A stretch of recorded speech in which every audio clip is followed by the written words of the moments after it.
आराध्य देव के श्री चरणों में शत शत वंदन। मेरे जीवन नैया के कर्णधार परम पूज्य गुरुदेव के चरणों में शत शत वंदन। ज्ञान प्रेमी बंधुओं एवं बहनों, शांति।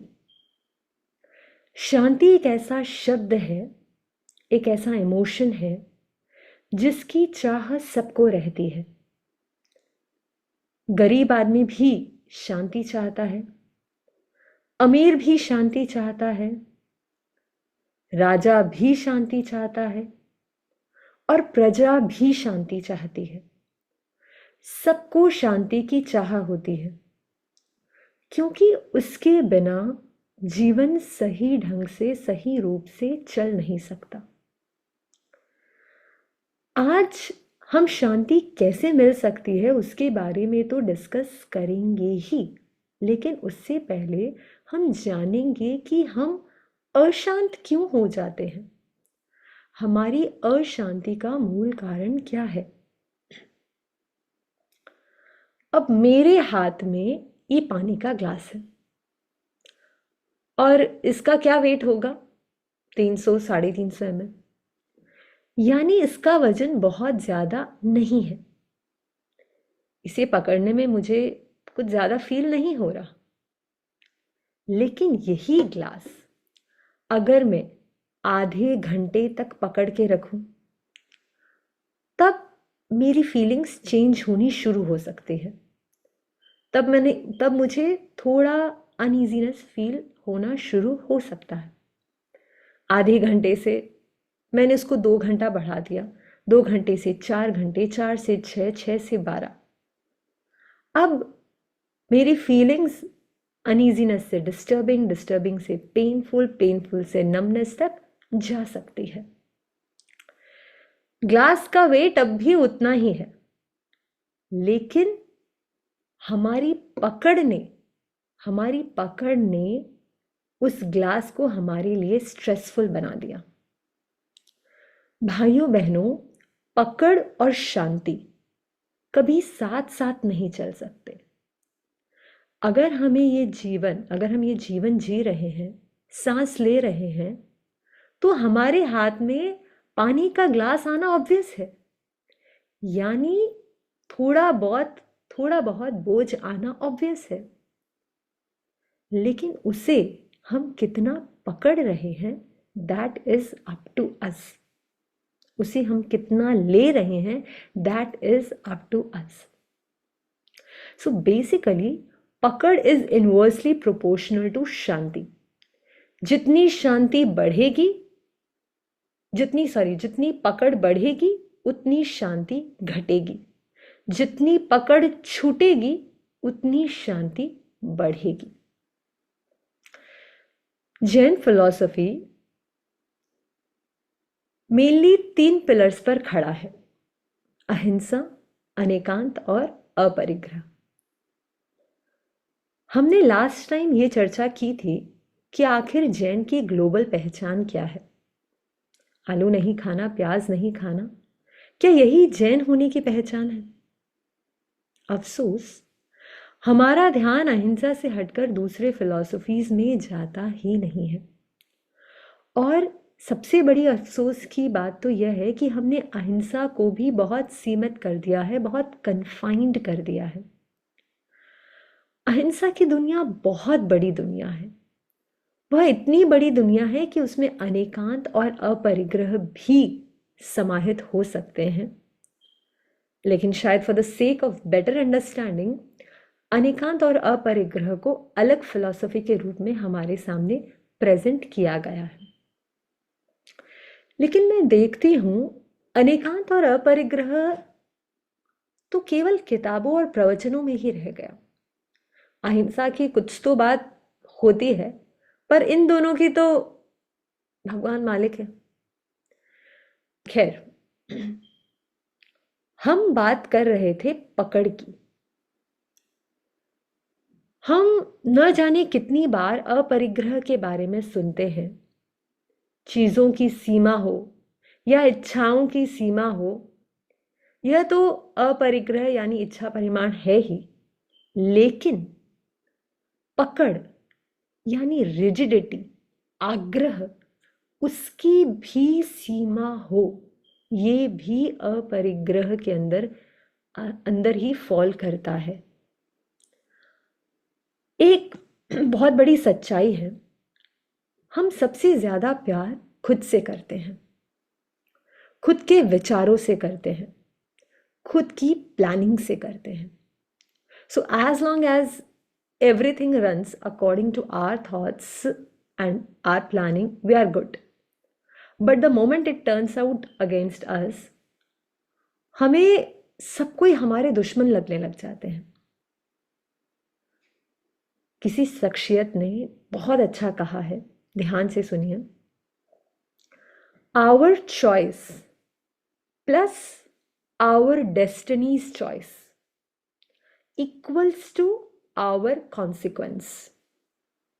Our planning plus our destiny's planning equals to our life.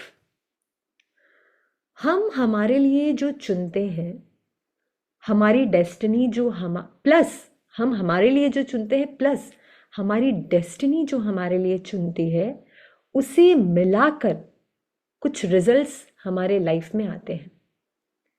हम जो हमारे लिए प्लान करते हैं प्लस हमारी डेस्टिनी जो हमारे लिए प्लान करती है, उसे मिलाकर हमारी लाइफ बनती है। This is an eternal truth. यह एक शाश्वत सत्य है। इसलिए यदि हमें हमारी चॉइस की पकड़ है, हमारे प्लानिंग की पकड़ है, तो अशांति होना स्वाभाविक है। आपने प्रमोशन एक्सपेक्ट किया लेकिन ले ऑफ हो गया। आपने बच्चे के लिए हार्वर्ड यूनिवर्सिटी एक्सपेक्ट की लेकिन बच्चे का एडमिशन कहीं और हुआ। आपने कॉम्प्लीमेंट एक्सपेक्ट किया लेकिन कमेंट मिल गया। आपने ऐसा प्लान किया लेकिन वैसा हो गया। ये ऐसा वैसा, इधर उधर, ऊपर नीचे, आगे पीछे, इनमें से हमारी लाइफ में कुछ भी हो सकता है। Because this world is full of dualities. हम द्वंद्वों की जगत में जी रहे हैं, तो किसी एक को पकड़कर कैसे रह सकते हैं? लेकिन यदि आपको जीवन में छोड़ना आ गया, कुछ घटना घटी और आपने स्वयं से कहा छोड़ो, आगे बढ़ो। दूसरी घटना आई, आपको डिस्टर्ब की, आपने कहा छोड़ो, आगे बढ़ो। तो संभवतया आप जीवन में उलझना छोड़ देंगे। छोटे छोटे आग्रह में फंसकर हम जीवन को उलझा रहे हैं। छोटे छोटे चीजों को पकड़कर हम जीवन को उलझा रहे हैं। अपना विवेक लगाएं, कौन सी बात को हमें पकड़ना जरूरी है और कौन सी बात को हम आराम से छोड़ सकते हैं। मैं ये नहीं कहती कि आप अपने प्रिंसिपल्स के साथ कॉम्प्रोमाइज करें। प्रिंसिपल्स में हमारी पकड़ ही होनी चाहिए, लेकिन प्रिंसिपल्स के अलावा ऐसी कई जगह होती है जहां हम चीजों को या मुद्दों को पकड़ लेते हैं। आप कोशिश करें और अपने भीतर एक मेडिटेशन को तो जरूर शामिल कर ले, और वह है छोड़ो मेडिटेशन, लेट गो मेडिटेशन। किसी भी पत्थर को यदि मूर्ति बनना है तो उस पत्थर को अपने आप से, अनावश्यक पत्थर को छोड़ना होगा, हटाना होगा, तभी वह मूर्ति का रूप ले सकती है। हम भी आज पत्थर हैं, लेकिन कल मूर्ति बन सकते हैं यदि हमने छोड़ना सीख लिया। हम केवल अपने मान के साथ, अपने ईगो के साथ बैठे हैं। हमारी ईगो और कुछ नहीं है, एक फेक सोशल मास्क है जो हमने ही लगाया है, जो हम लगाकर चल रहे हैं। और केवल लगाकर चलते ही नहीं है, पूरी कोशिश करते हैं कि हम उस मास्क को प्रोटेक्ट कर सके। हर पॉसिबल प्रयास करते हैं कि हमारा ईगो का मास्क कहीं गिर ना जाए। उसकी प्रोटेक्शन में भाइयों बहनों बहुत अशांति है। हमें छोड़ने और पकड़ने में बैलेंस रखना होगा। डोंट गिव अप और लेट गो में बैलेंस करने की कोशिश करनी होगी। हमें हमारे प्रिंसिपल्स को लेकर हमेशा डोंट गिव अप का एटीट्यूड मेंटेन करना है, पर ट्रिवियल इश्यूज में हमें लेट गो करना पड़ेगा अगर हमें शांति चाहिए तो। नॉनवेज नहीं खाना, डोंट गिव अप एटीट्यूड। गलत बिजनेस नहीं करना, डोंट गिव अप एटीट्यूड। किसी इंसान के साथ कुछ गलत नहीं करना, डोंट गिव अप एटीट्यूड। लेकिन किसी ने आपको कुछ कमेंट कर दिया, लेट गो एटीट्यूड, छोड़ो। किसी ने आपको प्रॉपर रेस्पेक्ट नहीं दिया, लेट गो एटीट्यूड, छोड़ो।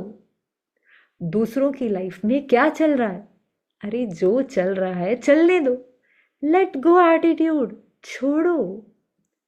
इसने ऐसा कहा तो उसने क्या कहा, अरे जो कहा वो कहा, लेट गो एटीट्यूड, छोड़ो। Don't stuff your mind with trivial thoughts. छोटी छोटी चीजों को छोड़ना सीख जाएंगे तो एटलीस्ट अननेसेसरी छोटे छोटे अशांतियों से हम अपने आप को दूर रख सकेंगे। अब किसी का क्वेश्चन हो सकता है सबसे ज्यादा अशांति तो बच्चों को लेकर है या किसी रिलेशन को लेकर है, वो कैसे छोड़ दे। देखिए, बच्चों के केस में या कोई इंपॉर्टेंट रिलेशन में हमें छोड़ने और पकड़ने से ज्यादा एक्सेप्ट करना सीखना है। किसी ने बहुत सही कहा है, अपने बच्चों की और किसी भी रिलेशन की साधारणता को एंजॉय करें। मतलब enjoy the ordinariness in your kid, enjoy the ordinariness in your relation.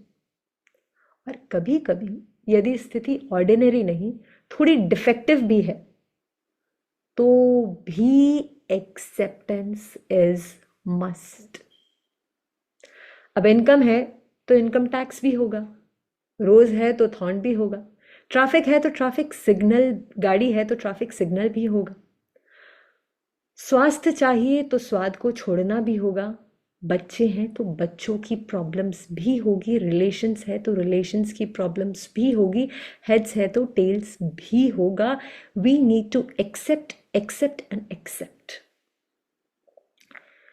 अब एक्सेप्टेंस से सब सही हो जाएगा इसकी गारंटी नहीं है, लेकिन एक्सेप्टेंस आपको शांति जरूर देगी और वो शांति आपको शक्ति देगी और वो शक्ति शायद समस्या का कुछ समाधान जरूर दे देगी।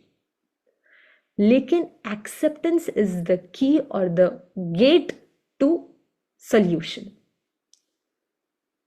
देखिए भाइयों बहनों, शांति हमारा साध्य भी है और हमारा साधन भी है। शांति हमारा डेस्टिनेशन भी है और शांति हमारी ट्रेन भी है।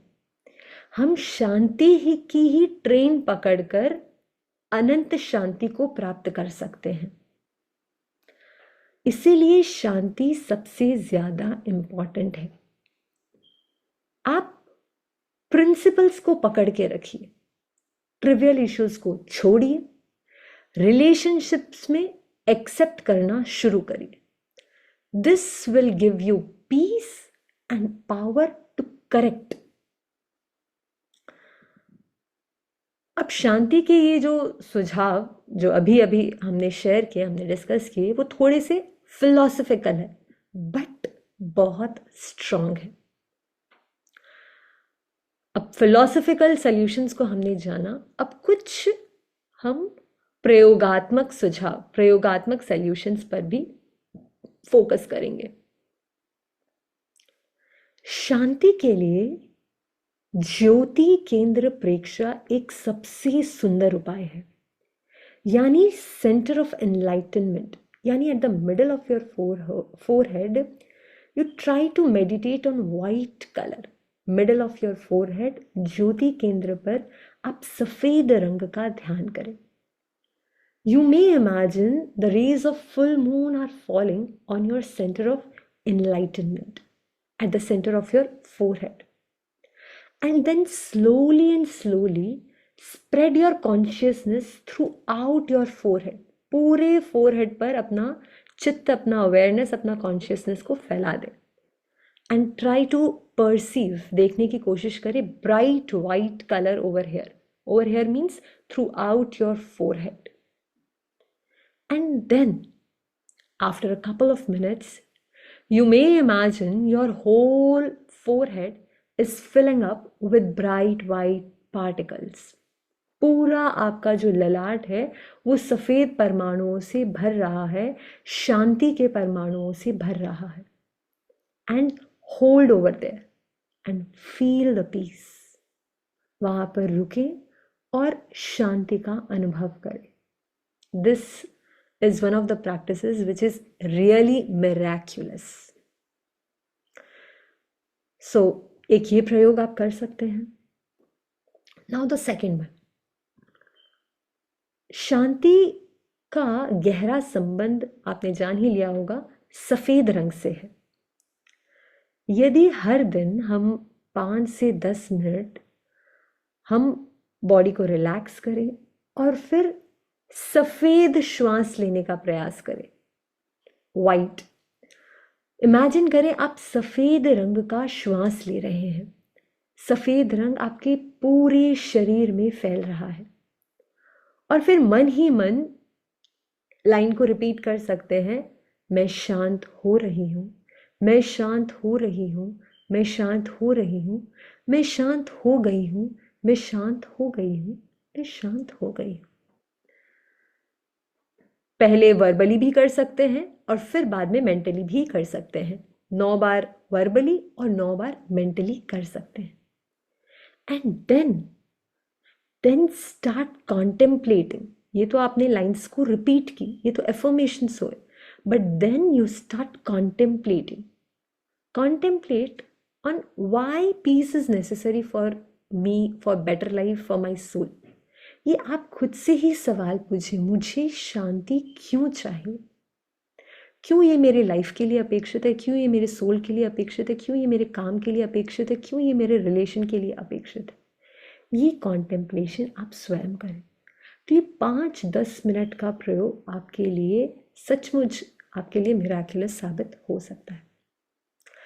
This contemplation part is very necessary. This helps in bringing our learning into our conduct. हमने आज तक कई अच्छी बातें सुनी हैं, लेकिन कोर्स को कंप्लीट नहीं किया। सुनना तो केवल 1/4 है, just 1/4 of the whole course. Mahapragya ji लिखते हैं, सुनो, गुनो और फिर धुनो। सुनना यानी लिसनिंग, गुनना यानी कॉन्टेम्पलेटिंग, यानी अनुचिंतन करना। जो आपने सुना है उसके बारे में चिंतन करना। And the last one is धुनना। धुनना यानी bringing those learning into our conduct. So knowledge और कंडक्ट के बीच जो ब्रिज है, नॉलेज इधर है, कंडक्ट इधर है, बीच का जो ब्रिज है वो है कॉन्टेम्पलेशन। आप जितना कॉन्टेम्पलेट करेंगे, जितना आप अपने आप से क्या, क्यों, कैसे ये पूछेंगे और जितनी क्लैरिटी आपको होगी, उतना आप इजीली अपने नॉलेज को कंडक्ट में लेकर आ सकेंगे। हम कितने भी प्रवचन सुन लें, लेकिन जब तक एक प्रवचन खुद को नहीं देंगे तब तक चेंज इज इम्पॉसिबल। हमारे भीतर चेंजेस आना असंभव है। 4 व्यक्ति थे और उन्होंने शेयर में यानी हिस्से में एक कॉटन का बिजनेस शुरू किया। बहुत बहुत पैसों की रुई यानी कॉटन को खरीदा और उसे अपने गोदाम यानी वेयर हाउस अपने गोदाम को यानी वेयर हाउस को पूरा कॉटन से भर दिया। गोदाम रुई से भर गया, लेकिन एक प्रॉब्लम आ गई। उस गोदाम में बहुत से चूहे भी हो गए, जिसके कारण कॉटन का बहुत नुकसान हो रहा था। अब चूहों से तंग आकर उन सभी ने एक बिल्ली खरीद ली। अब बिल्ली भी उन्होंने शेयर में खरीदी। जो कॉटन था वो तो शेयर में खरीदा ही था, जो नुकसान हो रहा था चूहों के चलते वो भी शेयर में था, इसलिए बिल्ली में भी उन्होंने शेयर कर दी। बिल्ली खरीदा, बिल्ली खरीदने में तो शेयर था ही, लेकिन बिल्ली के परवरिश में, मतलब बिल्ली को जैसे संभालना है, बिल्ली का ध्यान रखना है, उसमें भी उनका शेयर था। अब वो कैसे था? उन्होंने बिल्ली के पाँव को आपस में बांट लिया। एक पाँव तुम्हारा, एक पाँव की टेक केयर तुम करोगे, दूसरे पाँव की ये दूसरा करेगा, तीसरे पाँव की तीसरा करेगा, चौथे पाँव की चौथा करेगा। Sounds little weird, but this is how they decided. अब एक दिन क्या होता है, कोई एक्सीडेंट के कारण बिल्ली का एक पाँव इंजर्ड हो जाता है, उस पर चोट लग जाती है। अब वो पैर जिसके हिस्से में था, अब उसकी जिम्मेदारी थी कि वो उस पैर की मरम्म पट्टी, बैंडेज और करे। और इसके लिए उसने एक डॉक्टर को बुलाया। डॉक्टर ने पैर में दवाई लगाकर उसमें पट्टी बांध दी। अब क्या हुआ, वो बिल्ली किचन में आ गई। किचन में गैस ऑन था यानी चूल्हा जल रहा था। अब जो बिल्ली के पैर पर कपड़ा बंधा हुआ था, वो फायर के यानी आग के कांटेक्ट में आ गया। अब बिल्ली से भयंकर घबरा गई। वो घबरा कर गोदाम में चली गई, और वो जैसे ही गोदाम में गई, गोदाम का हाल बेहाल हो गया।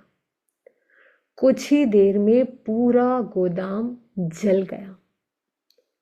अब चारों व्यक्ति अपने सिर पर हाथ रखकर बैठ गए। तीनों पार्टनर ने उस चौथे पार्टनर पर बड़ा गुस्सा किया। बड़े गुस्से में उन्होंने चौथे पार्टनर से कहा, तुम्हारे हिस्से की टांग में बंधी पट्टी और रुई के कारण हमें इतना बड़ा नुकसान उठाना पड़ा। नुकसान की सारी जिम्मेदारी अब तुम्हारी है, तुम इस जिम्मेदारी से बच नहीं सकते। अब सारा नुकसान तुम भरो। चौथे ने बड़ी रिक्वेस्ट की, पर मामला सुलझा नहीं बल्कि और बढ़ गया, और अल्टीमेटली मामला कोर्ट में चला गया। अब तीनों पार्टनर के जो वकील थे, वकील ने जज के सामने सब कुछ जो कहना था कह दिया। हम जानते हैं सारी स्टोरी, कह दिया और कहा कि इन सारी समस्याओं का जिम्मेदार केवल चौथा पार्टनर ही है। जज ने बड़े ध्यान से सुना और उस मुद्दे पर विचार करने के लिए आगे की डेट्स दे दी। जज ने बड़े शांति से उस मुद्दे पर विचार किया उन बीच के दिनों में, और फिर फाइनली वो डेट भी आ गई। अब जज ने अपना फैसला सुनाते हुए कहा, ये ध्यान से सुनिएगा, पूरे मामले पर गौर करने के बाद मैं यह नतीजे पर पहुंचा हूं कि रुई के गोदाम में बिल्ली के पहुंचने का कारण बिल्ली के 3 स्वस्थ टांगे थी। अगर बिल्ली की टांगे, चारों की चारों टांगे जख्मी होती तो वह भाग ही नहीं पाती और एक ही स्थान में बैठी रह जाती। किंतु ऐसा नहीं हुआ। तो जो एक टांग उसकी जख्मी थी, उसने तो बिल्ली को गोदाम तक भागने में पूरा असहयोग दिया, यानी उसकी किंचित भी हेल्प नहीं की कि वह गोदाम में भाग जाए। लेकिन जो रेस्ट 3 टांगे थी, उसने बिल्ली को गोदाम तक पहुंचने में पूरा पूरा सहयोग दिया, पूरा पूरा हेल्प किया। इस हिसाब से उन 3 टांगों के जो शेयर होल्डर है, उनकी जिम्मेदारी है पूरा नुकसान उठाने की। वे सारे नुकसान की भरपाई करें, ये अदालत का हुक्म है। तख्ता पलट हो गया। और इसके पीछे कारण बना जज का समय लेना, शांति से सोचना। भाइयों बहनों, हम कई बार क्विकनेस में कुछ डिसीजन ले लेते हैं, लेकिन हमें शांत होकर ही निर्णय लेने की अपेक्षा है। शांत मन से हमें वो दिख जाता है जो 1000 आंखों से नहीं दिख पाता। इसलिए शांति न केवल जीवन के लिए परम आवश्यक तत्व है, बल्कि मुक्ति के लिए भी परम आवश्यक तत्व है। और इसीलिए अरहत वाङ्मय में कहा गया है, जेय बुद्धा ऐक्कन्ता, जेय बुद्धा अनागया, संति तेसिम पैट्ठाणम भूयाणम जगई जहां। यानी जितने पास्ट में अरहत हुए हैं और फ्यूचर में जितने अरहत होने वाले हैं, उन सबका आधार यानी बेस है शांति। जैसे प्राणियों का आधार यानी बेस है पृथ्वी। जितने अरहत हुए हैं और जितने होने वाले हैं, उन सब का बेस है, उन सब का आधार है शांति, जैसे प्राणियों का आधार है पृथ्वी। मैं आशा करती हूँ, मंगल कामना करती हूँ, हम कुछ फिलोसफिकली अपने आप को समझाकर और कुछ प्रैक्टिकल प्रयोग के द्वारा अपने मन में शांति को स्थापित करें और जीवन को जीने का प्रयास करें, और शीघ्रातिशीघ्र उसी शांति की ट्रेन को पकड़कर हम अनंत शांति यानी जो हमारा डेस्टिनेशन है उसको हम पा सके। ऐसी मंगल कामना, मंगल भावना। ओम अरहम, ओम अरहम।